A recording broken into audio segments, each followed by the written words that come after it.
I call this talk Just Before Modernism. It's about what was Texas art, or Fort Worth art, like in the 1920s and 30s before the modern art revolution, because the modern art revolution occurred basically just after the second half of the 1930s is really when it took root in Texas.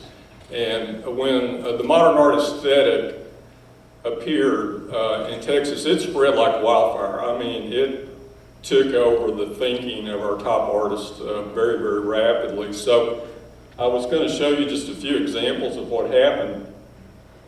This is a MurrayMuhly family group from about 1930, and then just 15 years later, Dixon Reader's All Hallows Eve. You can see the shift in aesthetic quite vividly there. You can see it in these two pictures, Vivian Yarbrough's calla lilies from 1930. They're very sort of stiff and formal, and you compare it with a painting done 10 years later by Bill Bomar, his very energetic yellow gladiolas. In 1941, Dwight C Holmes, our local landscape artist here, did this wonderful Big Ben picture called Casa Grande.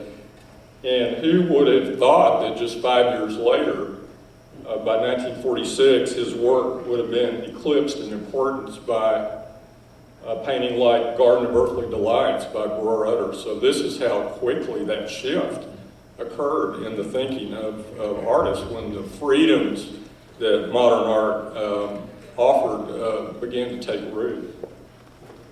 By the end of World War II, the modernist aesthetic had essentially won over the thinking of all the top artists in Texas. That did become the new norm by 1945. So all of these images that you see here are works by Texas artists that were done in the late 30s and early 1940s. So I want to talk about what happened to the art before that. What about these artists that were working in the 2 decades before the modern art revolution, and does their work still have significance for us now? And we just kind of look at a variety of pieces here, all of these done by Fort Worth people in the 20s and 30s. In this period just before modernism, this was the center of the Fort Worth art world. This was the Carnegie Public Library. It opened in 1901. It was built with $50,000 of Andrew Carnegie's money.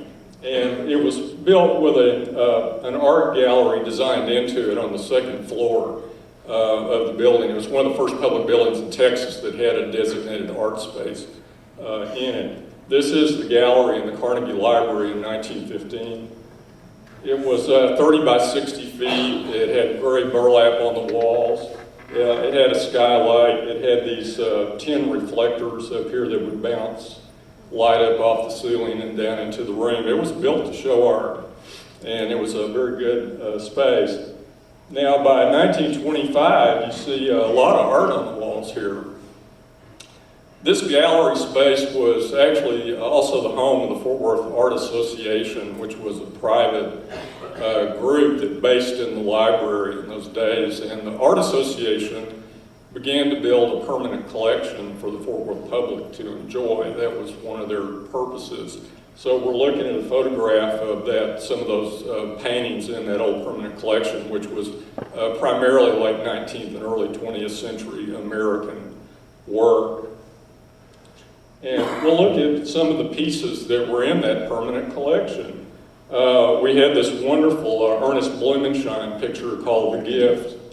We had an E.I. Cowse picture. We had George Ennis's Approaching Storm near North Conway, New Hampshire.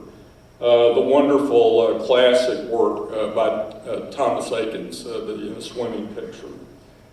This painting right here was called The Carnelian Necklace by Charles Courtney Curran. Edward Duffner, this was called Youth. And then Smeaton's Cove by Haley Lever. These are just a few of the paintings that were in that old permanent collection. By 1930, this collection had grown to about 70 pictures.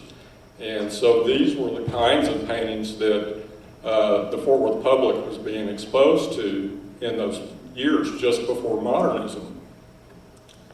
This was the star of the show. This was the star painting in our old permanent collection, Clementine Beach, painted by Gilbert Stuart in 1824. And you will ask, why was this painting considered more important than any other painting in the collection? Well, it had to do with who painted it. It was painted by Gilbert Stuart, the chronicler of George Washington, the father of the nation.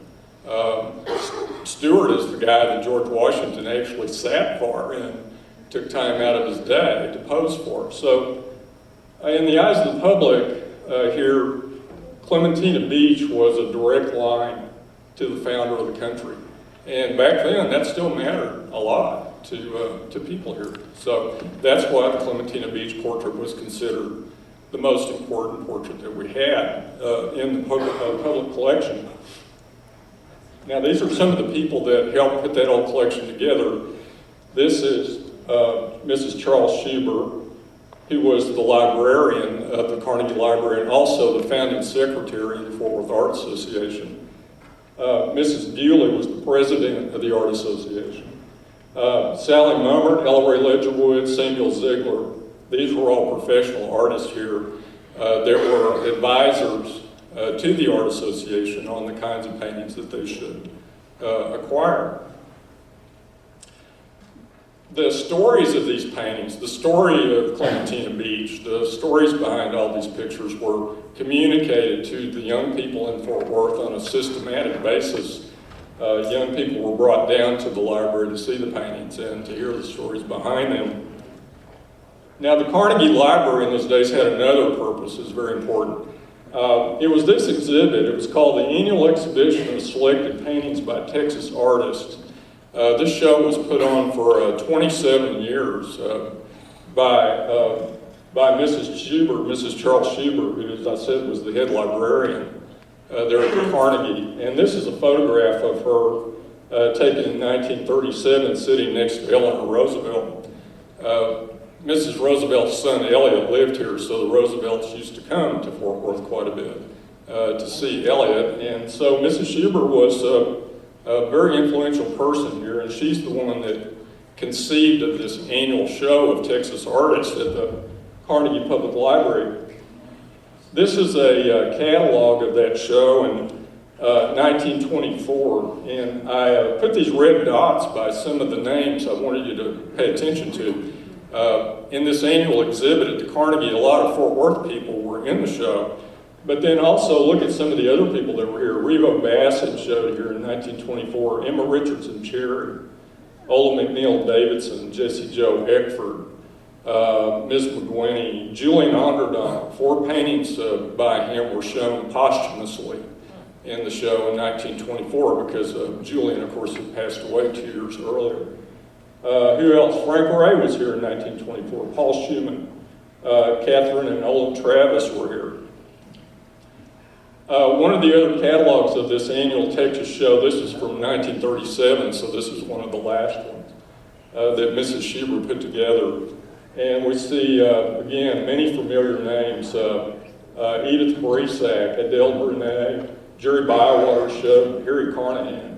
Who else? Edward Eisenlohr, Boyer Gonzalez. Peter Hurd was here. Frank Klepper was here. Florence McClung. This show looked at art across the state and brought art from across the state to Fort Worth every year, and Mrs. Schuber only missed 1 year in World War I. Between when the show began and when it ended, she put this on for about 27 consecutive years. And so artists all across Texas wanted to be in this Fort Worth show because that's where you could be seen with your peers. And that was very important to artists everywhere. So that was a very important function that the Carnegie Library served in those days just before modernism. Where would an artist go to be trained in this area in those days? Well, we had Texas Christian University. Now, these are some of the early art teachers at TCU. This is Mrs. Cockrell, Mary Sue Darter, and then Samuel Ziegler, who was there for a number of years, beginning in 1925. These are the art rooms. We'll take a little peek inside the art rooms there at TCU. You'll notice when you look at the annuals of TCU that most of the enrollment in the classes tended to be female. Probably, or I'm sure what that indicates, that a lot of these ladies were being trained as teachers to go out into the school systems, to teach art to the young folks. But you did have a few men scattered about in these classes. Mr. Ziegler headed the art department at TCU from 1925 to 53. So he was there a long time, and I consider him to be the most influential teacher at TCU in those early days. So I was going to show you just a few of his paintings. He was trained at the Pennsylvania Academy, so he had an academic background. These are still lifes by Ziegler.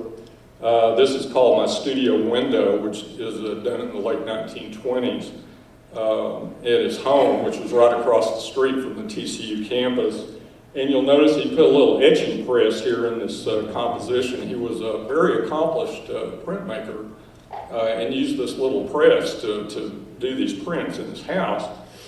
He loved the Trinity River. He did tons of images of the Trinity River.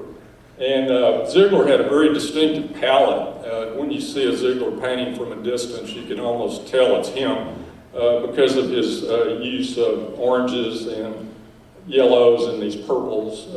Those are very often used in Samuel P. Ziegler compositions. He was probably the preeminent observer of how quickly Fort Worth was changing in the 20s and 30s, so he did a lot of city views of street scenes here. This is a scene on Throckmorton Street with the old fire station, kind of a remnant of the 19th century that was still standing at that time. This is the W.T. Wagner building that was being constructed in 1919. So these are examples of the city views that Samuel P. Ziegler would produce. In 1931, we got a new train station, the Texas and Pacific Passenger Station, and this is a photograph of that building under construction. And it was replacing the old 19th century station, which was about a block away. And then down here in the bottom, we have Ziegler's etching of that same scene, the TMT station being built and replacing the old station right there. Now, he did this etching on that press that I showed you just a minute ago on that tabletop in his house. Ziegler also spent a lot of time in the West Texas oil fields, observing the oil industry and the techniques that were being used in the oil industry at that time. So there's a body of paintings by him of the West Texas oil fields. And finally, one last landscape by Mr. Ziegler. Another place that artists could go for training was the old Polytechnic College, which is over on the east side. Now it's called Texas Wesleyan University today, and many of you will be over there tomorrow night to see the George Grammar Show. It became an all-female institution in 1914, was converted to an all-women's college. This school was controlled by the Methodist Church. So when SMU was built in Dallas in the 19-teens, then this school was converted to an all-female college to be the female equivalent of SMU, I guess you'd say. Then it went co-ed again in 1935. These are some of the early teachers at the Old Texas Women's College or the Old Texas Wesleyan College. This lady, Marilyn McMillan, was one of the very early teachers. Ella Ray Ledgerwood, and then Ziegler himself taught there from 1919 to about 1924 before he went to TCU. And then these are some of the later people here. Also Fred Giles, we'll look at one of his pictures here in just a second. This is a painting by Ziegler when he was teaching there at the Women's College, painted in 1921 called The Art Student. And the painting on the right by Fred Giles, who taught there in the 1930s, the Bosque River picture from 1933. And two more photographs from some of the old annuals of some of the art students there at the Old Texas Wesleyan College. So this was another place that you could go. A lot of artists here made a different decision, though. They decided to leave the state entirely and get their training elsewhere. And I'm going to look at two of them just is an example of how that worked. Mary Eleanor Witherspoon went to Old Lyme, Connecticut in 1929 to be trained as a miniature portrait painter.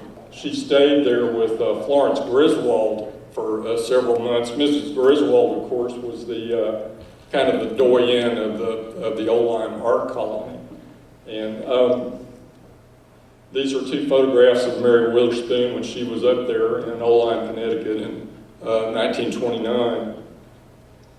This is the core artists of the Old Lyme colony at the time that Mary Witherspoon was there.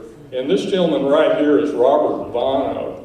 Vonna was the guy that actually invited her to come to Old Lyme, Connecticut for training. Vonna was in Fort Worth in 1928 to do some portrait commissions, and he met with Mary Witherspoon at that time and invited her up east to go to Old Lyme. This is a pencil sketch by Mary Witherspoon, and done in 1929. She's sitting behind the Florence Griswold house. This is what they trained her to do, these miniature portraits. They were done on little slivers of ivory. Now, miniature portrait painting there was still a place for that in Texas in the late 20s and the early 30s, and the best known proponent of that medium was Eleanor Onderdonk in San Antonio. She was also a noted miniature portrait artist at that time. These paintings are done on very small pieces of ivory with little 1 and 2 hair brushes. And so this photograph right here shows Mary sitting at her work table working on one of these small portraits, which could be sold for several $100s when they were completed. And two other examples of them. Now, I put a quarter here beside one of them so you could get an idea of the scale of these portraits. They're very, very small. Mary was also a good watercolor artist, and she did a number of just, full-blown watercolor paintings. This is a portrait of Robert Anderson done in 1932 by Mary Witherspoon, and this is a photograph of Robert taken a few years later when he was getting a little bit older. These are two plein air pictures by Mary Witherspoon from the mid-1930s. One of them depicts the neoclassical facade of the Carnegie Library downtown, and this one depicts the Central Fire Hall, which was right across the street from the Carnegie Library. These are Mary Witherspoon's parents on a Saturday night playing 42 with some friends, so it's a sort of a domestic picture. These last two paintings by her, one of an unidentified sitter and then a portrait of her mother. This is the kind of work that Mary Witherspoon was capable of doing. I kind of consider her one of the best artists that we had in the 1930s in this city. Let's look at Evelyn Sellers for just a minute and her experience. Evelyn Sellers was born in Fort Worth in 1903. She's about 16 in this picture here. She trained with Ziegler herself at the Texas Women's College.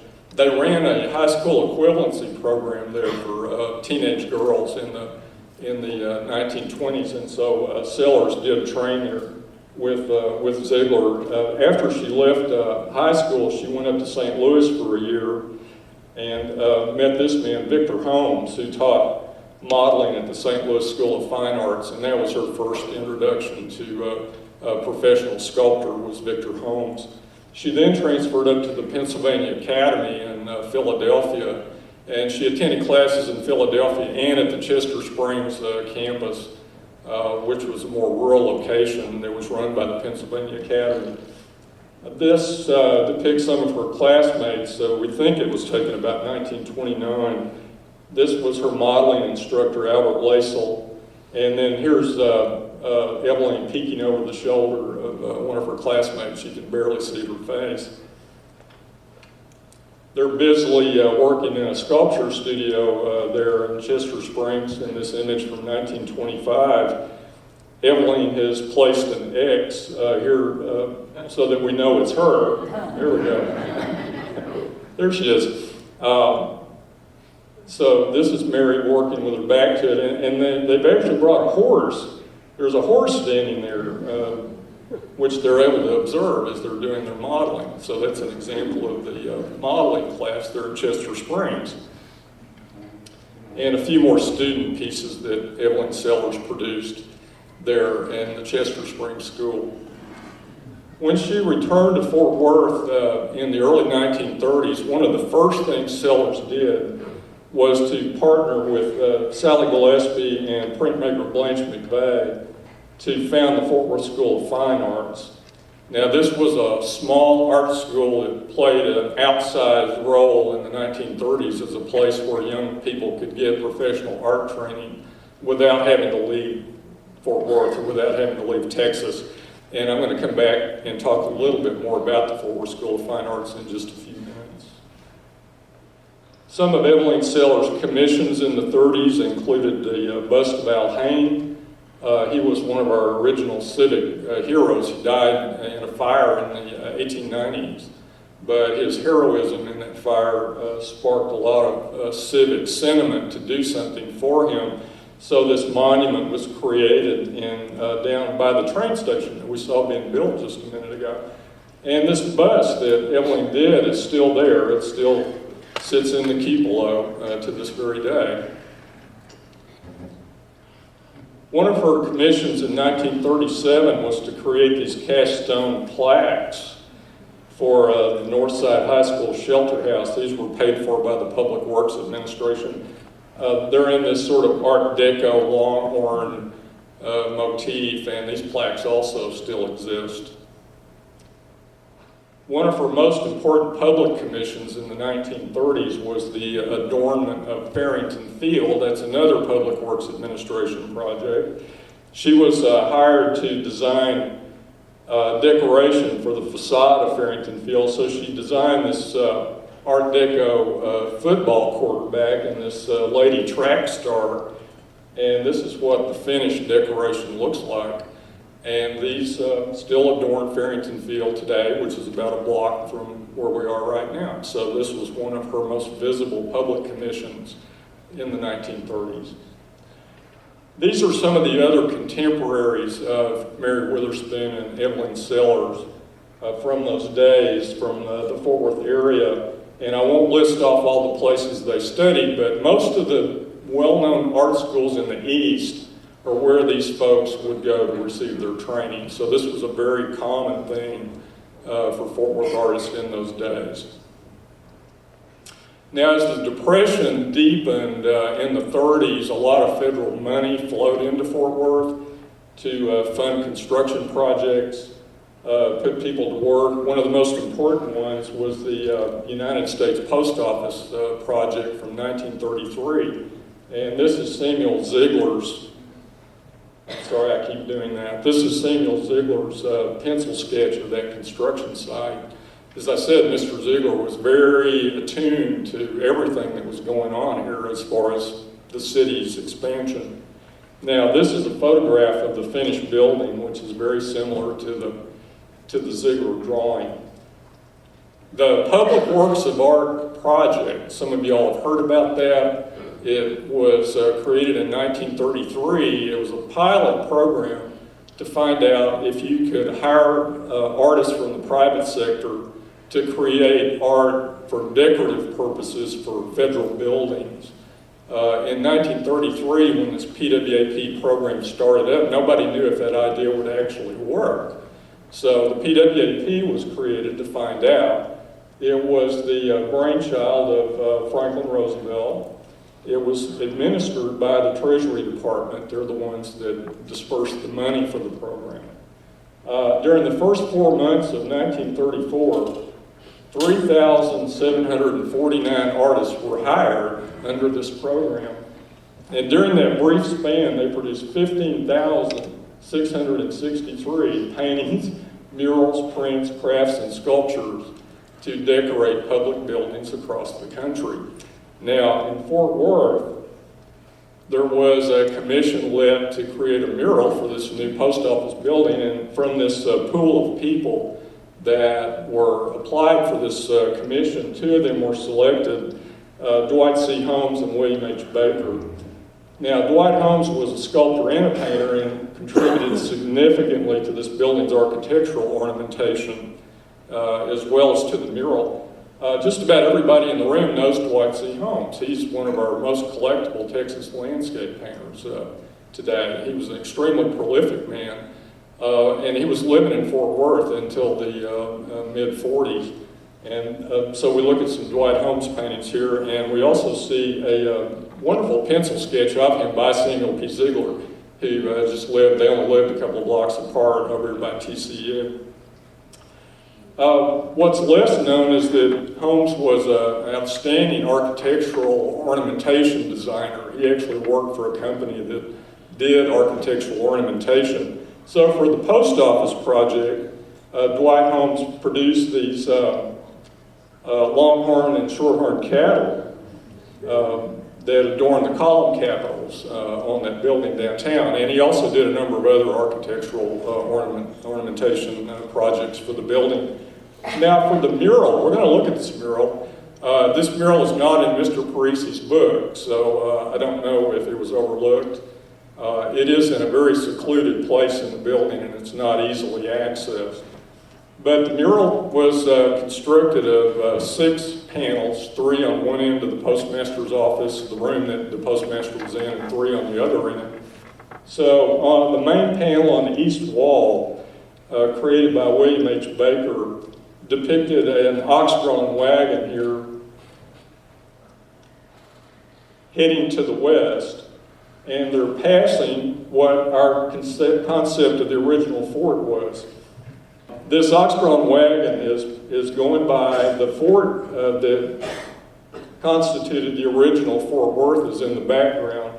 And it was a very simple layout. You had officers' quarters, you had a parade ground, you had enlisted men's quarters back here, and then you had some outbuildings. And that's about all there was to the old Fort Worth. It wasn't very elaborate. That was the main panel of the mural.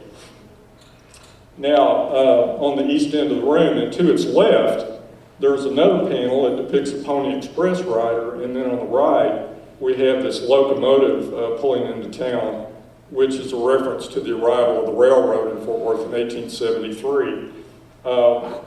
One of the uses, of course, that the rail was put to was to move mail, and so over here you have a gentleman with a big sack of mail.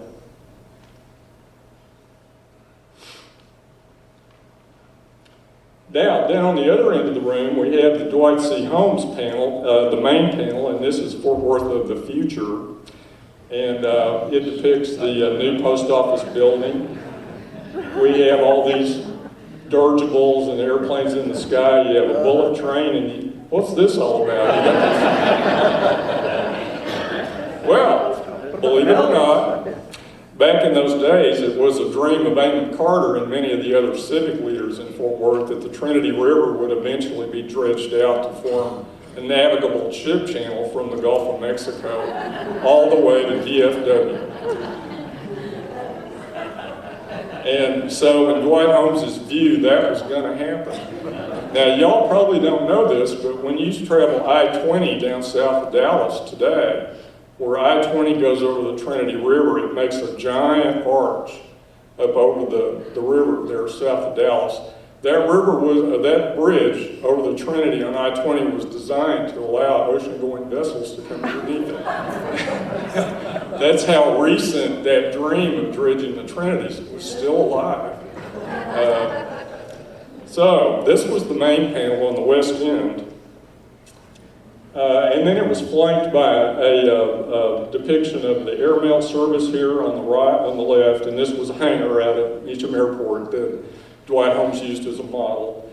And then this other panel depicts a farmer looking up at this contraption in the sky and wondering, what on earth is that?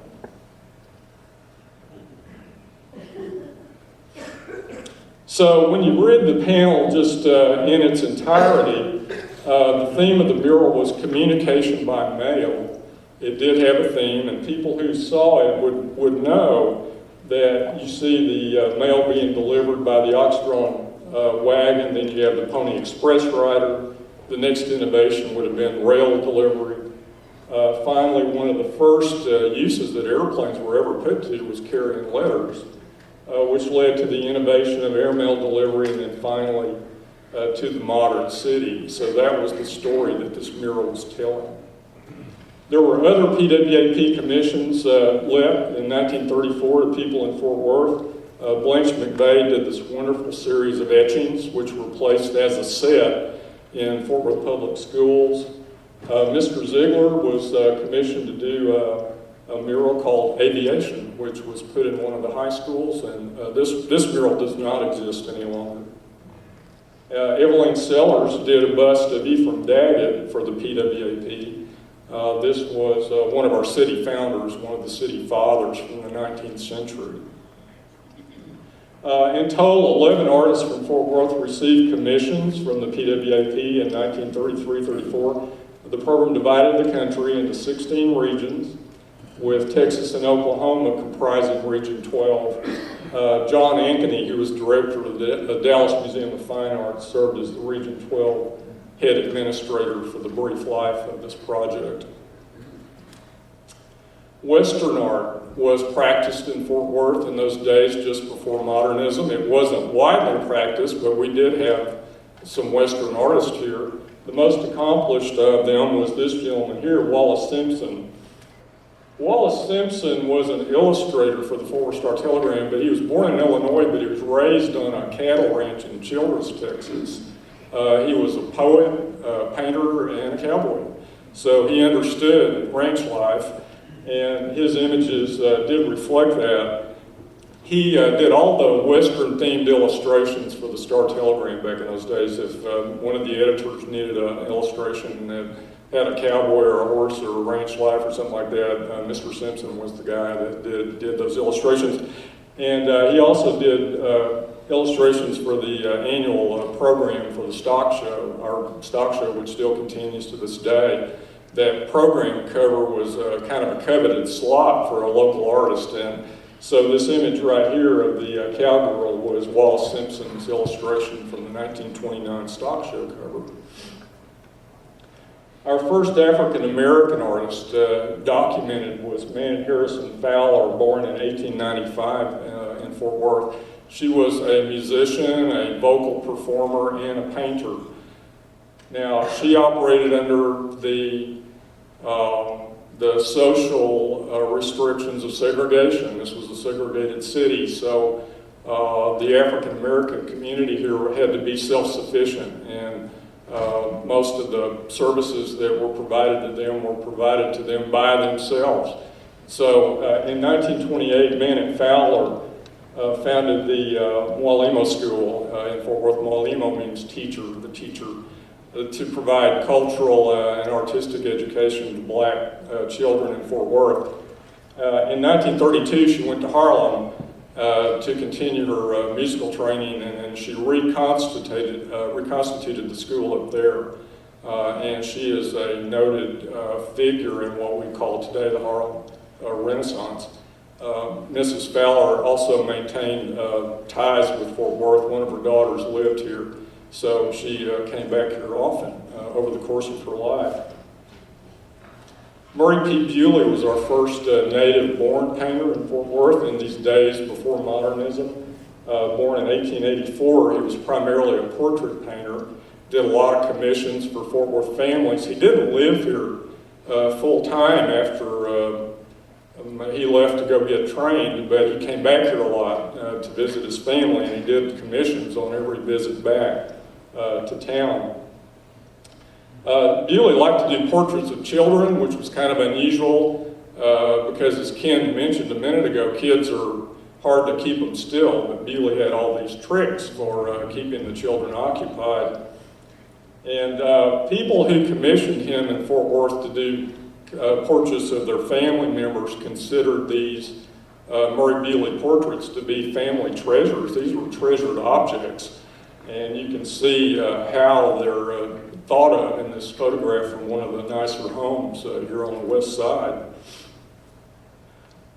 Clinton B. King followed in Bewley's footsteps for a time. He was another Fort Worth native who kind of became a society portrait painter during the 1920s.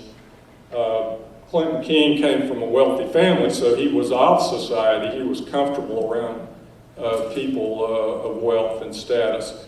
So these were the kinds of things he was doing. Now, later in the 30s, he started to stretch his wings a little bit, started doing paintings of indigenous people down in Mexico, and then in the course of his career, he began to do a lot of other kinds of things. So he pretty much broke away from this mold of being a portrait artist. Sally Mummer was our leading private teacher in Fort Worth in the days before modernism. These are some examples of her art. A portrait by her, an outdoor scene called Bougainvillea, the Trinity River picture, a still life. These are the kinds of art that Sally Mummer practiced. It was as a teacher that she was extremely influential. A lot of the people in the Fort Worth Circle, for example, who became prominent in the 40s, started their training with Sally Mummer. For example, Veronica Helfensteller, Bill Bomar, Dixon Reeder. Believe it or not, Josephine Mahaffey trained with her for a time. And Clinton King. All of these people started their careers with Sally B. Mummer. She was also the art critic for the Fort Worth Star-Telegram. So once a year she would go to New York to see what was going on in New York on the art scene up there.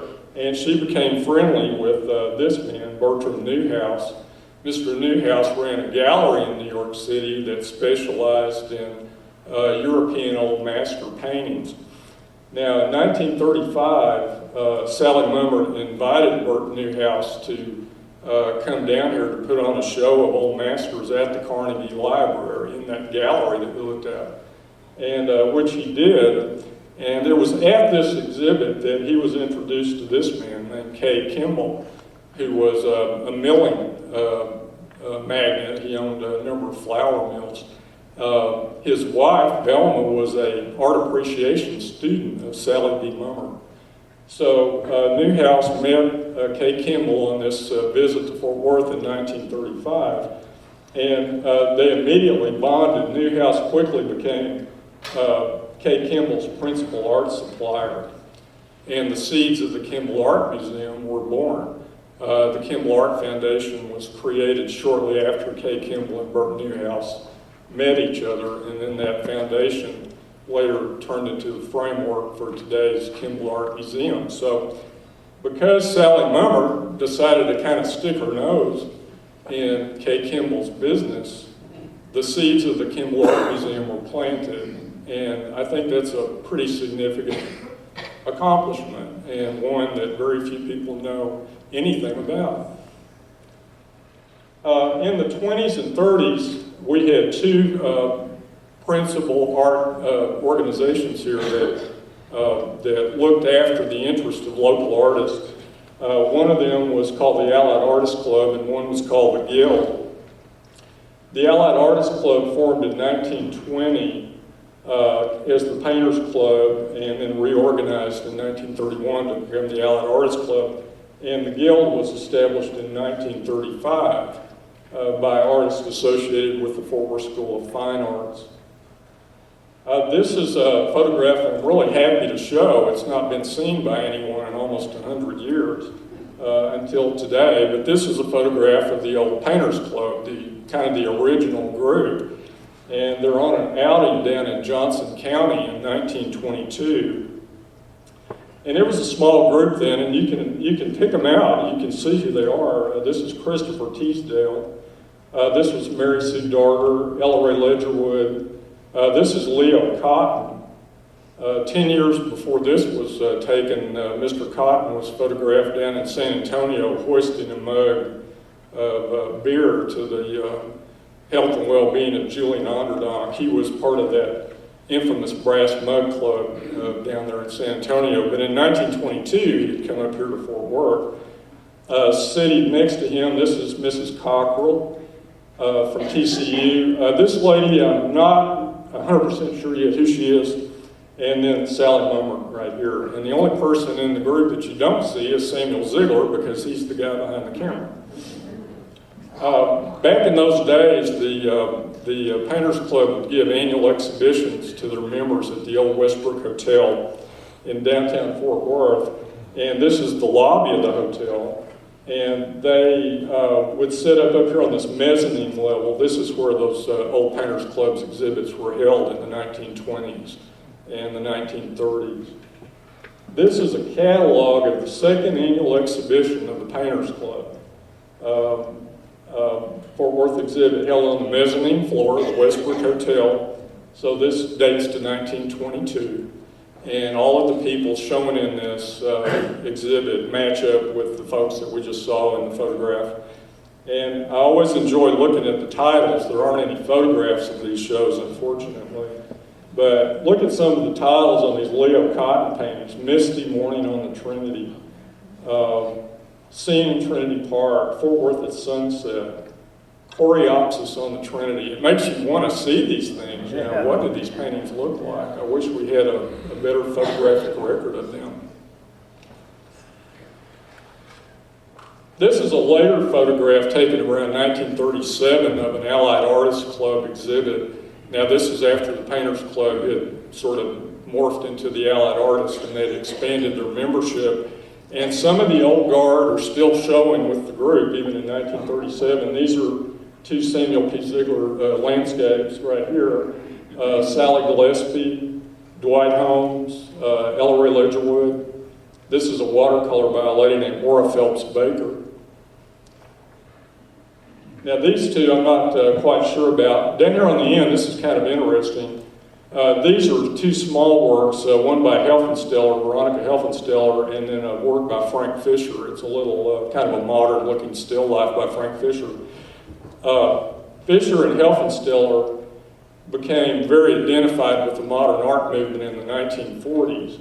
So the kind of the backstory, or one of the subtext of the photograph, is that these young people, these younger people here, they're kind of nipping on the heels of the old guard. By 1937, these young people are starting to come out now where you can see them. Now, the Fort Worth School of Fine Arts, I want to get back to that for just a minute, founded in 1932 by Evelyn Sellers, Sally Gillespie, and Blanche McVeigh. It was located on 1312 West Tucker Street behind the Women's Club for most of its 9-year existence.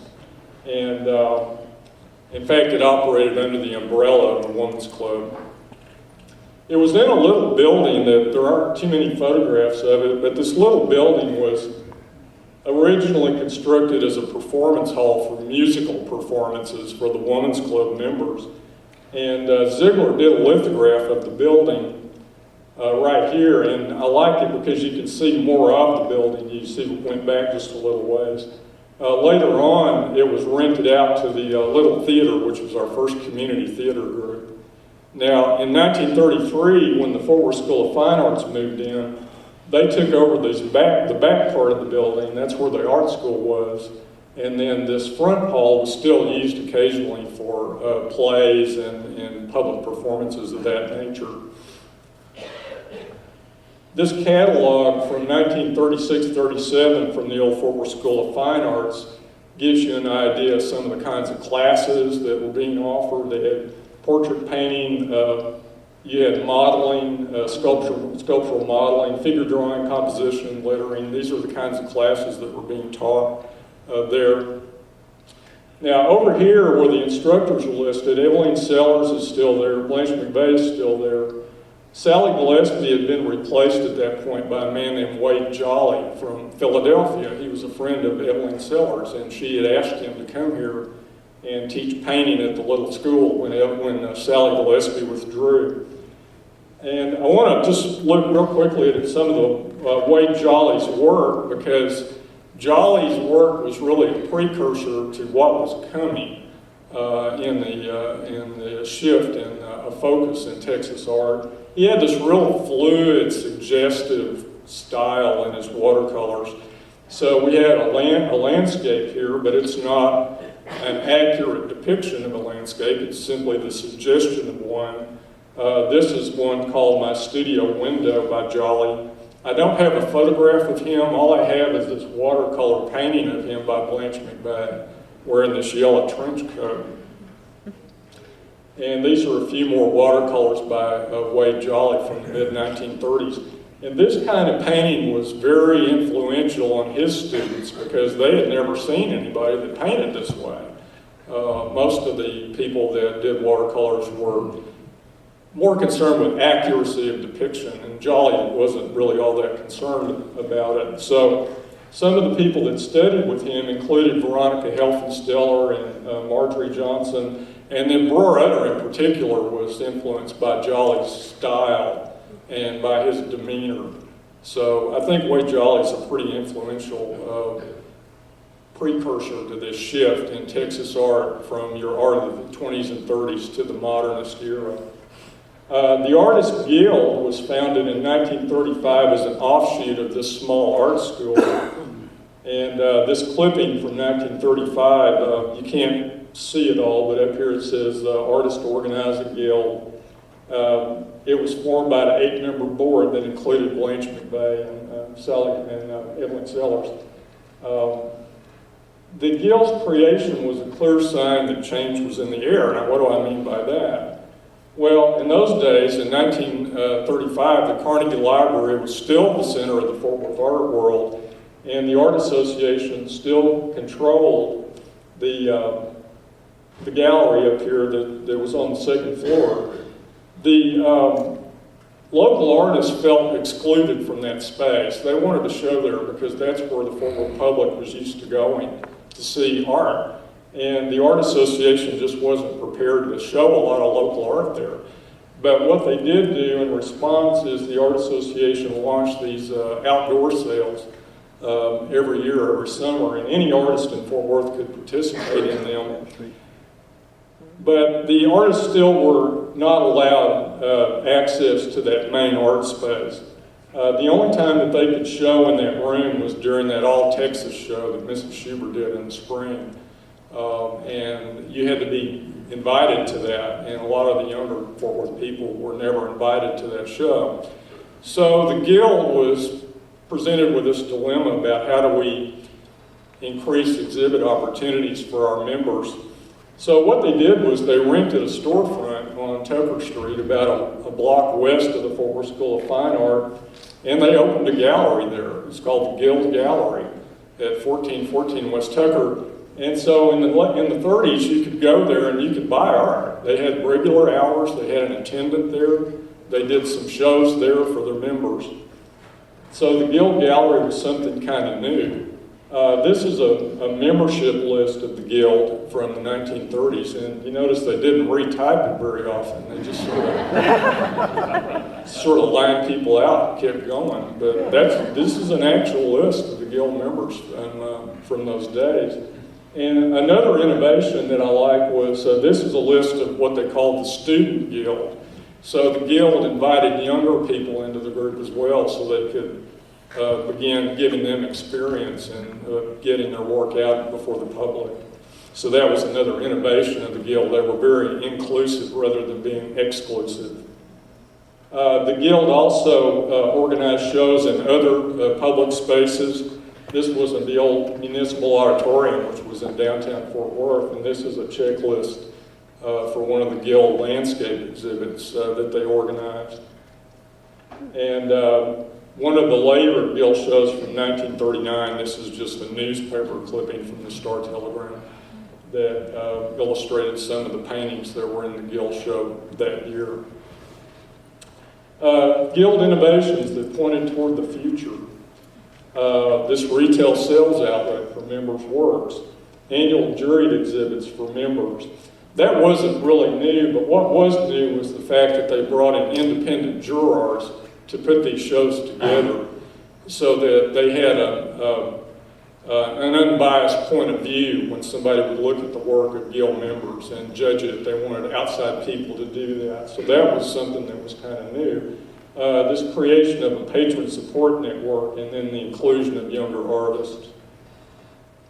You can practically pick the day modernism came to Fort Worth, which might make us a little unique. But it was the day the Carnegie Library was knocked down in April of 1938. This building was deemed obsolete by that time. The library board decided to replace it with a newer building. There was a big public fight over the future of the building. A lot of people wanted to save it, turn it into an art museum, but that didn't happen, so it was demolished in April of 1938. And that set off kind of a series of events and shockwaves that rippled out from the destruction of the building. One of those events occurred a few months later in December of 1938. There was a reorganization of the Fort Worth Art Association, and all of the original founding members who were still in positions of leadership were removed and replaced by younger people. There was a lady that I used to know that described this event to me, called it the switch. It was the night the young people took control of the Art Association. Other shockwaves that fanned out from the loss of the Carnegie, the annual statewide art exhibits that have been sponsored by the association since 1911 were abandoned. They decided not to do that anymore.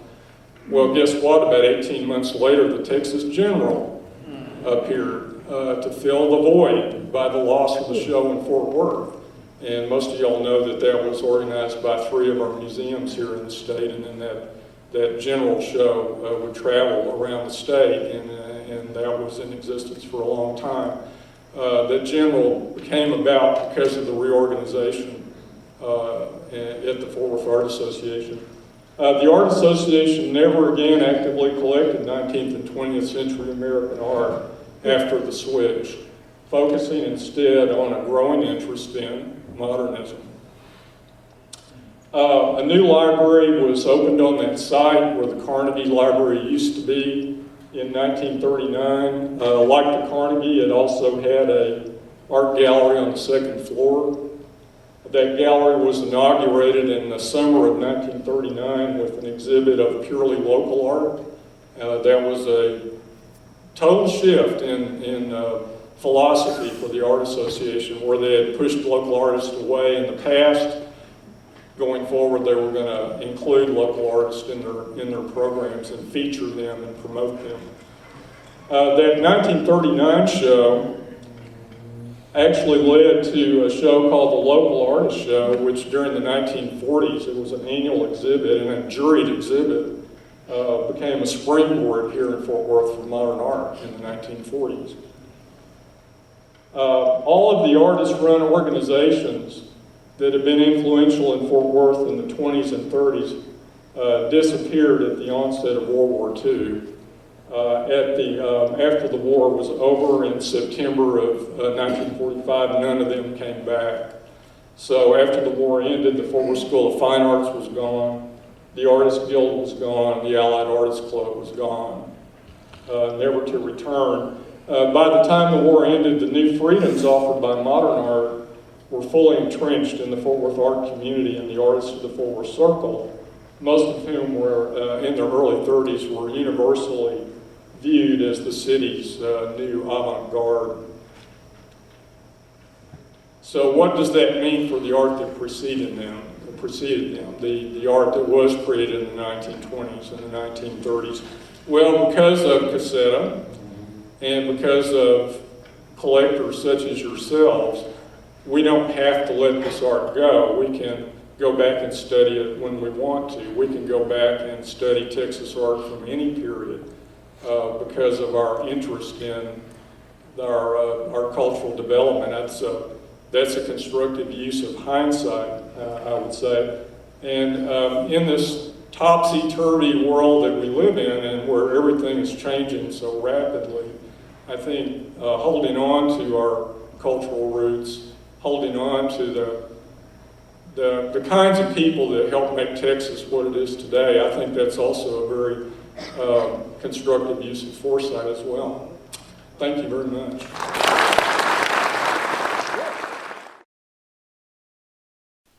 Katie mentioned the art show that's next door, Recuerdo, Early Texas Art from Fort Worth Collections. Do try to go see it. When I found out that CASETA was going to have their conference here in the Arts Center last year, then I realized that we could do an exhibit like this because you have the space to do it.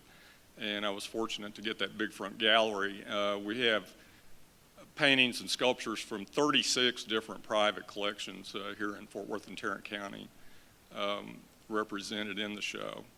So I wanted to do that as a way to give you guys a little more to look at this weekend than what you typically get to see.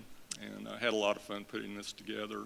Art that on display in the hotel room or the hotel? Yeah, Hotel Texas.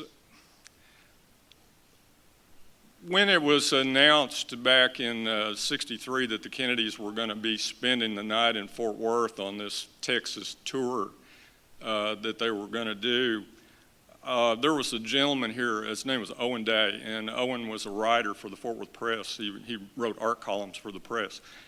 And Owen Day got this grand idea that he learned that the Kennedys were going to stay in the Hotel Texas, which was a nice place, but it wasn't especially elegant. And the Kennedys weren't even going to get to stay in the best set of rooms. They were going to be placed in a set of rooms kind of midway up the hotel that were easier for the Secret Service to do security there. So Owen Day had this grand idea of redecorating the suite for them using original art, because he was an art writer and he knew what kinds of works were in private collections here. So he went to Sam Canty, who was one of the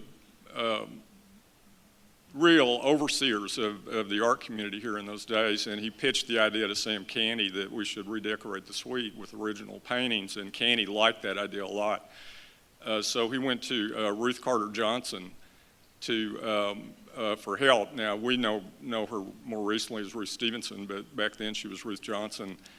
She was the board chairman of the Amon Carter Museum, and he pitched the idea, Sam Canty pitched the idea to Ruth, and she liked it as well. So in the course of 5 days, it only took 5 days to put together a show that today would take years, and you might not even be able to get an insurance indemnity big enough to cover it anymore.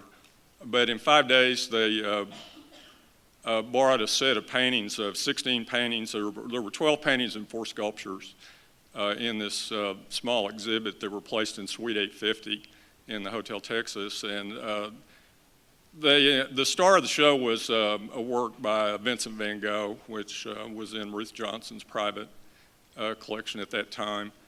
They also borrowed several paintings from a gentleman named Ted Weiner, who was an oil man here, who had a wonderful collection of American and European sculpture. So they had a Picasso sculpture in the room. They had a Monet in the room. They had a John Twatchman in the room. It was a mixture of European and American work that the Kennedys were oblivious to when they first got there. They were so tired the night they went into the suite that they both fell asleep without really realizing that the art was real. And there was a very small little catalog of the show that was printed and left on the coffee table for the Kennedys to find. And the next morning, Jacqueline did find it and realized that the art was genuine.